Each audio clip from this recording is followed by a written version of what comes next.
It was meant to be flawless. I'd spent weeks meticulously arranging every piece of the evening. The restaurant wasn't just upscale, it held meaning. Its rooftop terrace overlooked the skyline where we once stood during our first anniversary, laughing as if nothing in the world could touch us. I had even called ahead to request her favorite wine, Chilean Syrah, the one she always raved about but never bought for herself. The staff promised to chill it exactly 47 minutes before our arrival. I remember because I double-checked, not wanting it to be left to chance. Our reservation was set for 7:30. I arrived early, as always. Wore the suit she once teased me about, said I looked too good in it to be taken. The hostess gave me a knowing smile when she noticed the single rose in my hand. I told her it wasn't for the table, it was meant for her when she arrived. I'd requested the seat facing the skyline, hoping the view would stir something real, something buried but not lost. By 7:40, her chair remained empty. I kept staring at the message I'd sent earlier. Can't wait to see you tonight. Dress code, memories. No reply. I assumed she was caught up, work had been draining her lately. That's what she kept saying. Long nights. Sudden meetings. A new passion for weekend shifts. I wanted to believe her. At 7:48, the elevator doors opened, and there she was. She looked breathtaking. A sleek black silk dress, heels I didn't recognize, and her hair styled the way she used to wear it when we were just dating. She approached with that familiar half-smile, the one I could never decipher. Sometimes it meant, I missed you. Other times, let's just get through this. I no longer knew which. You really went all out, she said softly, brushing her cheek against mine like it was a formality. Her tone was so gentle, it felt like she was afraid to disturb the silence between us. I figured we could use something special, I said, pulling out her chair. She nodded while her eyes moved across the table. You remembered the Syrah? I remember everything, I told her. The waiter came over and began his well-rehearsed monologue about the specials, but she cut him off with a quiet, just water for now. Her eyes flicked to her phone. She turned it face down on the table, but not before I caught a glimpse of a preview. 3 words. None of them were my name. I kept the conversation going. Well, tried to. Told her about a project at work, something ridiculous a coworker had said, even mentioned a podcast I thought she'd enjoy. She nodded at the right places. Smiled out of politeness. But her mind wasn't with me. Her fingertips occasionally grazed the table like they were searching for something that wasn't there. Her phone, probably. When the wine was finally brought to the table, I poured us each a glass and raised mine. To us, I said. 7 years, and still something worth honoring. She hesitated before lifting her glass. To clarity, she said. I blinked. Clarity? She took a sip, then set her glass down with an exhale that seemed too heavy for such a light evening. There's something I've been meaning to bring up, she began. And I guess, tonight's as good a time as any.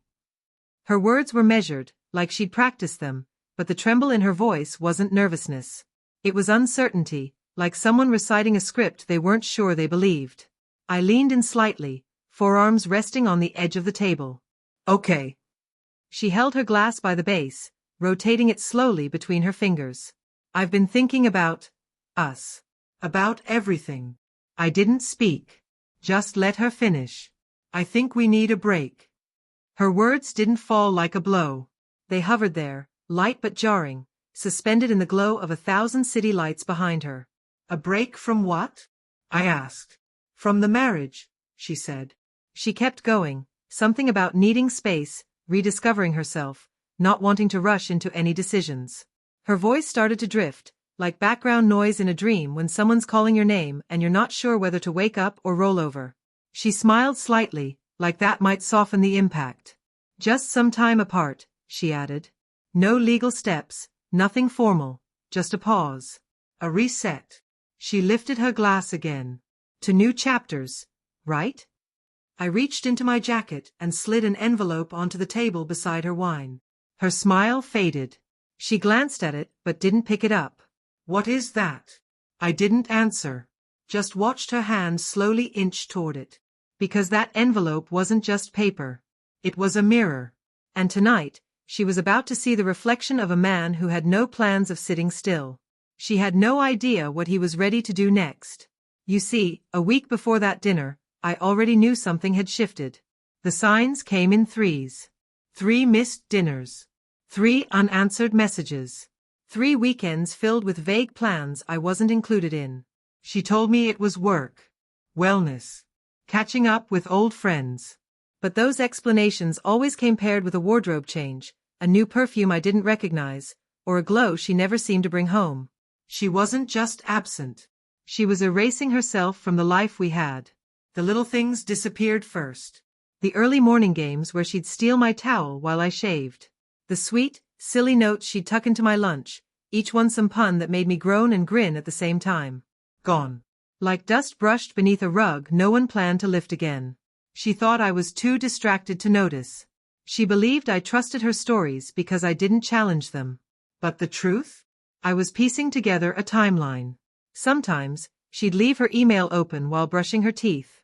I'd glance, not to invade, but just long enough to notice patterns. There were messages from someone listed as Ray. A name I'd never heard her say aloud. But Ray sent calendar invites. One for 11 p.m. on a Thursday. She claimed she'd gone to yoga. That lie didn't even sting. What hurt was how little effort she put into disguising it. That Thursday night, I didn't confront her. I just went for a walk. I ended up in a 24-hour diner, nursing a coffee I had no real interest in drinking. The bitter taste didn't matter, it was just something to hold while I faced what I'd been putting off for weeks. I opened my laptop.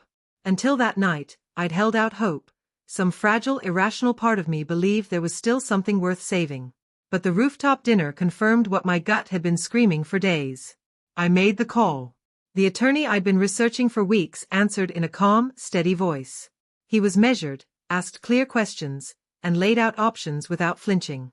Within an hour, the first version of the separation agreement arrived in my inbox. It covered everything: division of property, financial autonomy, and an agreement for a clean, final split. I asked that it be blunt but not cruel, just the truth written in legal terms. Before we ended the call, I told him, "I'm not sure when I'll use this." He answered plainly, "You already know." He was right. When I got home, she was asleep, or doing a convincing impression of it. I stood by the door, staring at her in the soft hallway light. That face used to feel like home. But in that moment, it looked like a stranger attempting to mimic someone I once adored. 3 days later, she left her phone on the kitchen charger. It buzzed. A message lit up the screen. "So, you're telling him tonight?" She didn't reply, at least not while I was watching. But something shifted after that. Suddenly, she became attentive. Performed affection. Extra kisses in the morning. A half-hearted attempt to cook dinner. She chuckled at jokes I hadn't even finished telling, always just a beat too late, like someone trying to recite lines they barely rehearsed. That was the final confirmation. She wasn't reconnecting. She was cushioning the blow. I wasn't a partner to her anymore. I was the soft place she planned to land after the impact of her decision. I printed the agreement, folded it with care, and sealed it in an envelope. That morning, I added a reminder to my calendar. 7 p.m., rooftop. Let her speak first. And now, in the present, as she stared down at the envelope I'd handed her, something in her eyes changed. The control she thought she had, gone. She could sense the shift. "What's this?" she asked. Something meant for this exact moment, I thought. The table between us became a silent battlefield. She reached for the envelope, stopped midway, then pulled her hand back like it might bite. "Are you mad?" she asked quietly. "No," I replied. "I'm ready." The Syrah sat untouched on her side of the table. Mine was nearly gone. "I thought you'd need time to take it in," she murmured, eyes flicking from the city skyline back to me. This isn't how I thought tonight would go." I leaned in just slightly, enough to puncture the act. "You expected me to chase you, to plead, maybe say something grand to win you back, to prove how much I still cared." She opened her mouth as if to protest, but said nothing. I continued, "You said you needed a break. You were already halfway out the door. All I did was open it wider." Her hands folded in her lap. She didn't know what to do with them anymore. "I didn't say I wanted it to end. I just needed space." "Space isn't neutral," I replied. its distance wrapped in a ticking clock. Her expression finally shifted, away from cold calculation and into something that looked like discomfort. For the first time in weeks, I had the floor, and she knew it. "What happens now?" she asked. "You can read that when you get home. Or don't. Either way, I won't be coming back to this table." She didn't speak. Just sat there, silently processing the fact that the dynamic had changed. The breeze picked up across the rooftop. It had cooled. I stood, straightened my jacket, and placed enough cash to cover the dinner and the wine we didn't finish. "You're welcome to stay and enjoy the view," I said as I turned to leave. "That's what breaks are for, aren't they? Realizing what you're about to lose." I didn't look back. The elevator ride down felt easier than the steps it took to climb up. And out on the street, under the city lights, the first step of my exit had already begun. That night, I imagined her reading the envelope in silence. I never got a call. No text. Not even a sigh. Just the quiet ping of a home security notification. Her door code was used at 2:14 a.m., exactly 4 hours after I'd left.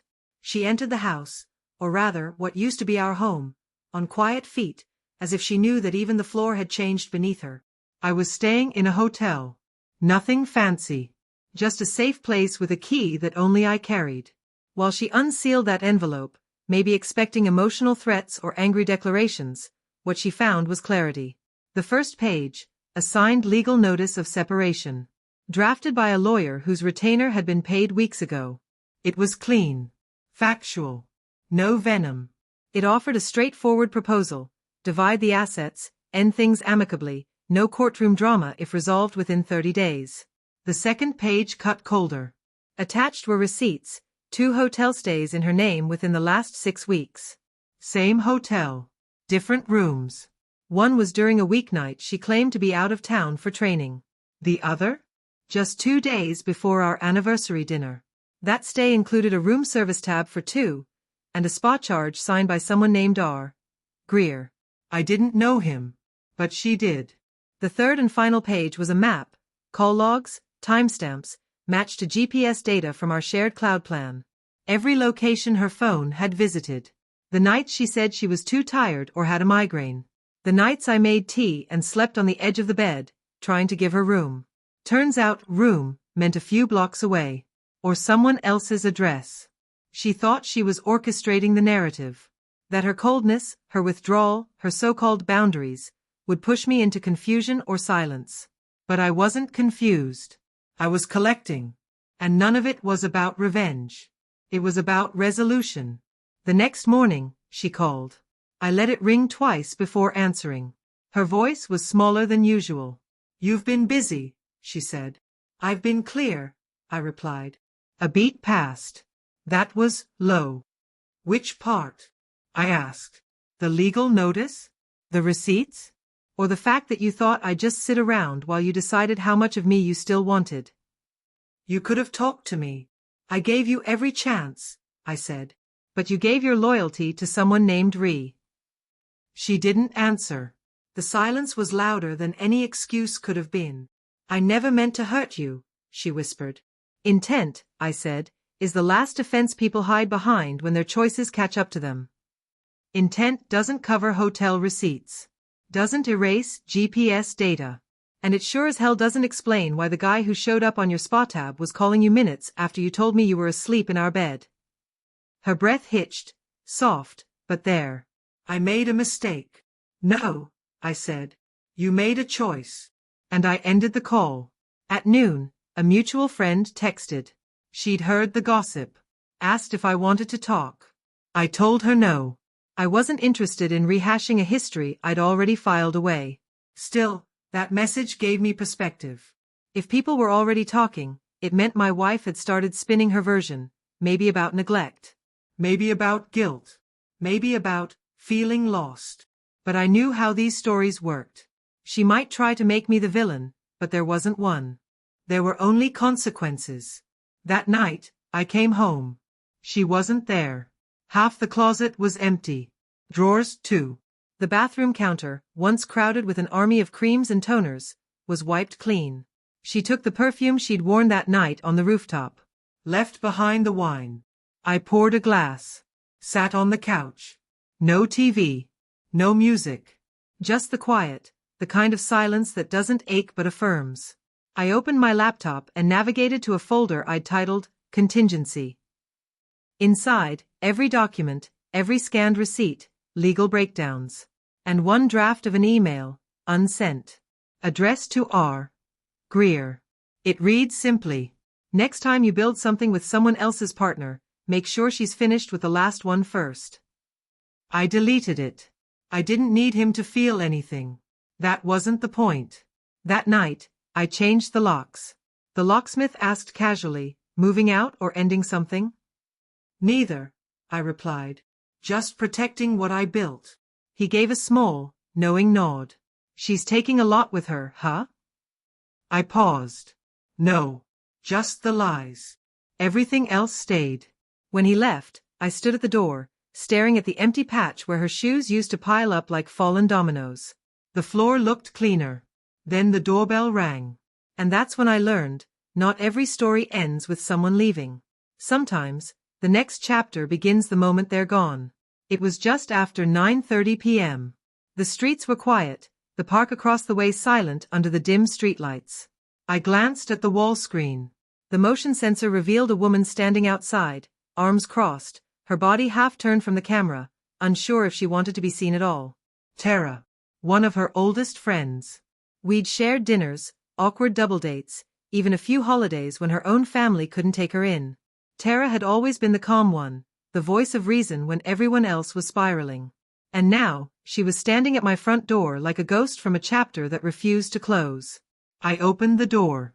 I won't stay long, she said at the door. There's something I need to tell you. She looked different this time, less polished.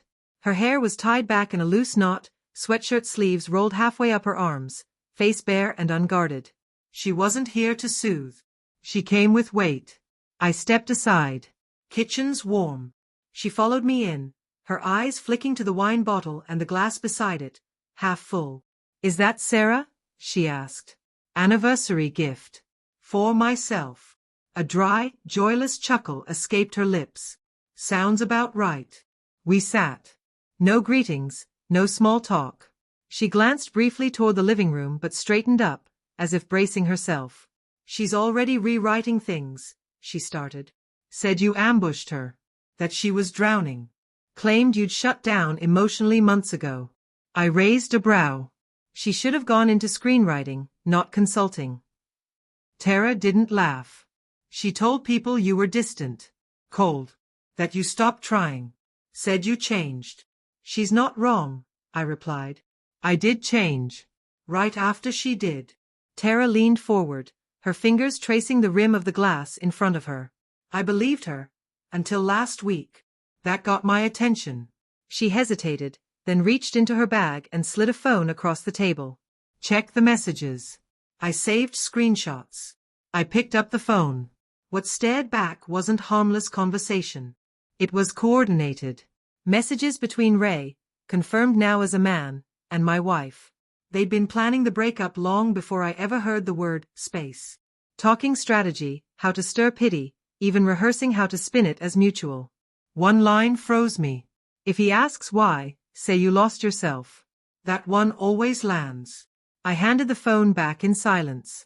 She told me about him, Tara said eventually, but never how deep it went. Just that he made her feel alive again. It sounded like nonsense, but I didn't argue. Why tell me now? She looked down. Because I saw her destroy something real. You deserved better than the act. And, her voice dropped, because I've seen what it looks like when someone who's done nothing wrong carries all the guilt. There was no manipulation in her tone. Just exhaustion and truth. She wanted both, Tara continued. Freedom without consequence. Adventure without fallout. And she thought she could have it, because you were always steady. Always there. She figured I'd leave the door open, I said. No, Tara corrected. She thought you'd still be waiting inside.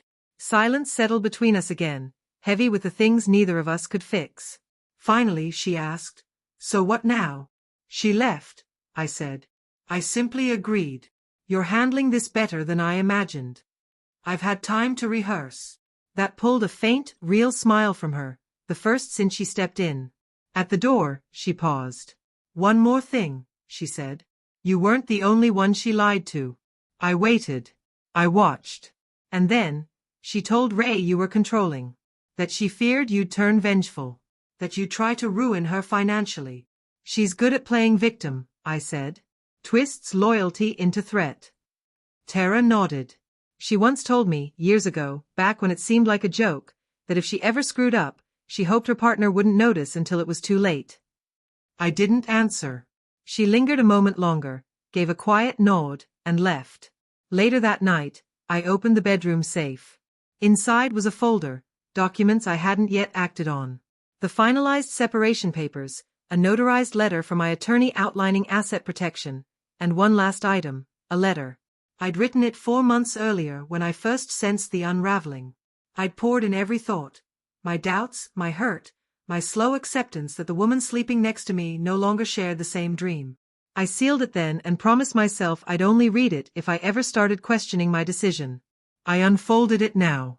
A few lines hit harder than the rest. If she ever asks what changed, tell her this. Her silence spoke louder than your love. You finally listened. I placed the letter back, poured another glass of wine. My phone buzzed. Unknown number. 3 words. Can we talk? I wasn't surprised. People like her don't vanish. They linger. They tug at loose threads, test for weak seams. That message wasn't a question. It was a cue, assuming the script was still running. I stared at the screen for a minute before replying. Tomorrow. 6 p.m. Cafe on 8th. Public. Neutral. No room for replays or reinvention. She read it instantly. Typing bubbles came and went. Eventually, one word appeared. Okay. The cafe smelled of burnt espresso and toasted bread. I got there first, claimed a corner table, and ordered a drink I wouldn't finish. When she walked in, her eyes scanned the room, like she was looking for a version of me that no longer existed, someone softer, maybe more forgiving. But I sat tall, hands calm, gaze steady. Hi, she said. I nodded. Nothing more. She sat across from me, exhaling like she'd been rehearsing. Thanks for meeting me, she offered. I said nothing. I owe you an explanation. You owe me nothing. Her mouth parted, unsure how to proceed without familiar prompts. This time, I wasn't offering any. I made mistakes, she said slowly. Things spiraled. I thought space would help us reset. I never meant for it to fall apart. You didn't spiral, I said. You planned. She dropped her gaze. Maybe I didn't want to feel guilty. Maybe blaming you made it easier not to face what I was doing. She looked up again. Now I realize I was building exits instead of fixing what we had. I stirred my coffee, watching the foam swirl. You texted me on our anniversary, I said. I was scared. Of staying and feeling hollow. Of leaving and losing everything. We sat in that stillness, letting her words settle like dust. You said you needed a break, I finally said. She nodded. So I broke it. A muscle in her jaw clenched. I read the documents, she said. They're complete. I planned ahead. I can see that. A silence followed. This one was jagged, brittle. Then she asked, was there a moment you stopped loving me? The question wasn't brave.